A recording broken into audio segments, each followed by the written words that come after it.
Hello and welcome back everyone to another exciting episode of ToucanPlays, and welcome back to another Monster Jam Showdown news and trailer breakdown video. If you haven't seen any of my other videos, I'll put a link up here in the top right corner. This week we've got some exciting answers back from the community team on the official Showdown Discord server, link in the description. I've also made a list of all of the trucks that have officially been revealed so far, and I'm finally going to break down the freestyle video that dropped a few weeks ago. So let's go!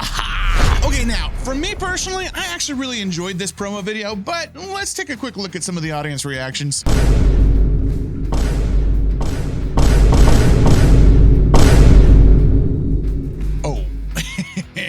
Now, to be fair, I did pick and choose some of the most negative comments that I found out there on the internet, and there are still plenty of people who expressed excitement about playing Showdown. But by far, if someone had a complaint, it was going to be about the physics. It bears repeating, guys, that this is not a simulation game. It is an arcade racer, so it's going to have more in common with Mario Kart than with BeamNG. Now, that being the case, in this video, there are some moments where we're kind of being asked to suspend our disbelief and imagine a world in which a 12,000-pound machine can kick off of a backflip container like it's a skateboard, change directions midair, and perform some insane parkour moves. Still, whatever stance you may have on realism in Monster Jam games, you will have to admit that some of the stunts in this trailer look pretty awesome. So we start off with a well-executed backflip from Gravedigger, some tight donuts from Lucas Stabilizer, a sick moonwalk from El Toro Loco, a really low perspective bicycle from Gravedigger, and a crazy wild front flip from Megalodon. We then cut to 4 cards labeled Freestyle, Off-Road, Challenge, and Showdown. Now, the first 2 topics are fairly obvious. This video being titled Freestyle showcases some of the cool moves that you can perform, and towards the end of the video, we actually get a preview of the next video titled Off-Road, which apparently will focus on the outdoor circuit races. Now, I'm not sure what Challenge and Showdown could mean, other than maybe an online multiplayer, and hopefully get a deeper look at arena challenges like head-to-head races and skills competition. I guess we'll have to wait and find out. As the video progresses, we see 7 trucks lined up on a pod at an indoor stadium freestyle event. As I covered in the last video, Milestone has confirmed there will be 8-player online freestyle modes, where all 8 players will drive simultaneously but have no collision, so we can't really mess up anybody else's freestyle run.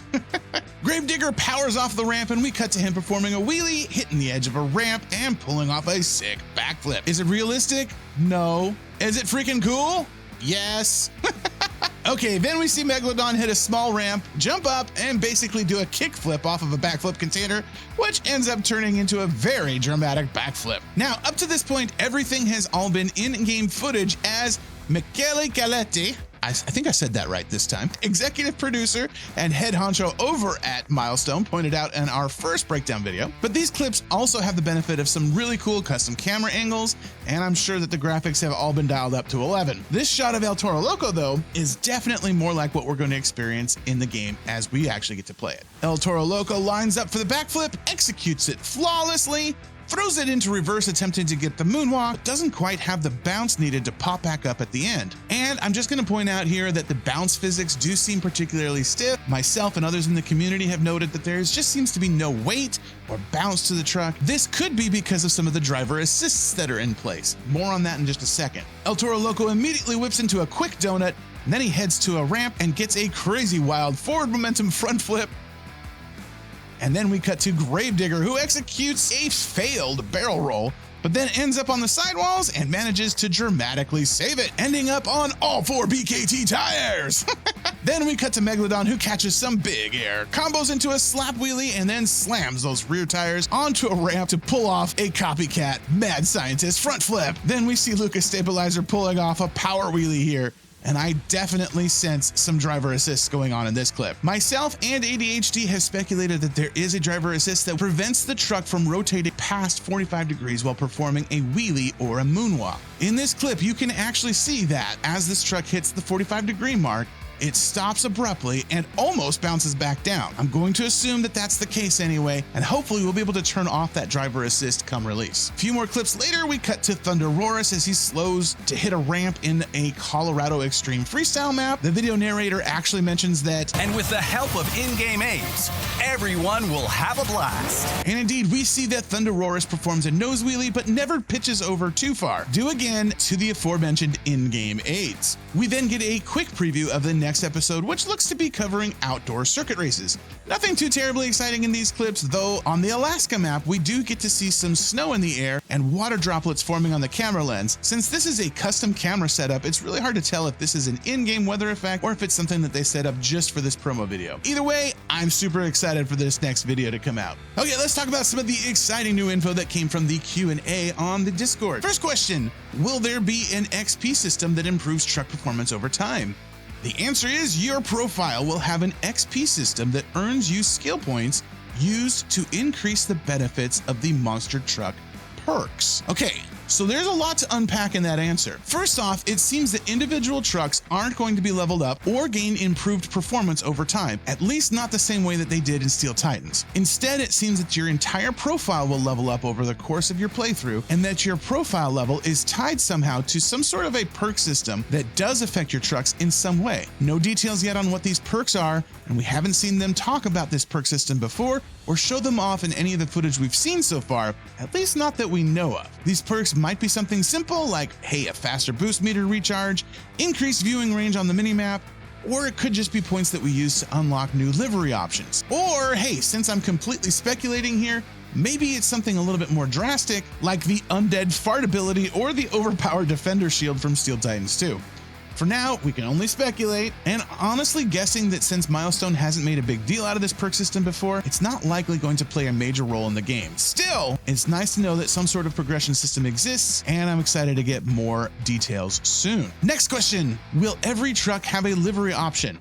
The answer is simple, no, not every truck. And this is pretty much what I expected. I imagine that popular trucks like Gravedigger that have lots of exciting variants already will probably have many livery options, but less prolific trucks like Raising Cane, Wildside, Ice Cream Man, likely they'll have fewer, if any at all. Do liveries change the body style or just the paint scheme? The answer is just the paint. Again, this is pretty much what I expected. Likely, liveries are just simple recolors or palette swaps, which is kind of a bummer, but hey, keeping it simple like this is how we're able to have 140 variants in the game, so I'm kind of okay with it. Will there be a photo mode? Yes!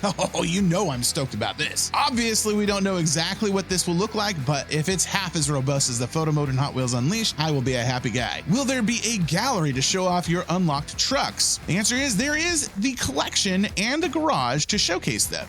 Okay, so the answer here is maybe a little bit vague, but it's potentially really exciting. The garage in Steel Titans was kind of a lame throwaway way to showcase your trucks, but hey, if Milestone can make the garage a little bit more visually interesting, like say in Forza Horizon, and include a photo mode with it, man, I'll be super stoked. Okay, there's a few more questions that were answered, but most of them were vague or dodged completely to avoid spoilers, which I can respect that. How about you guys? Are there any questions that you want to see answered?